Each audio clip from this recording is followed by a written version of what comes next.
ഇന്ന് ദിവസം 109.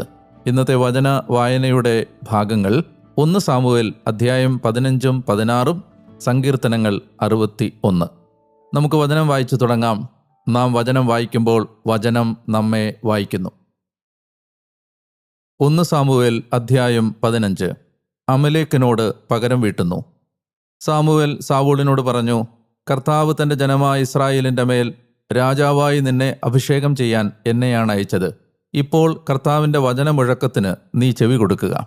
സൈന്യങ്ങളുടെ കർത്താവ് ഇപ്രകാരം അരുൾ ചെയ്യുന്നു, അമലേക്ക് ഇസ്രായേലിനോട് ചെയ്തത്, ഈജിപ്തിൽ നിന്ന് അവർ കയറിപ്പോരുമ്പോൾ അവൻ അവരുടെ വഴിക്ക് തടസ്സം നിന്നത് ഞാൻ കണക്കിലെടുത്തിരിക്കുന്നു.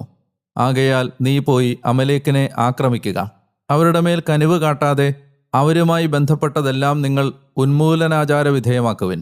സ്ത്രീയും പുരുഷനുമെന്നോ ബാലനും ശിശുവുമെന്നോ ആടുമാടുകളെന്നോ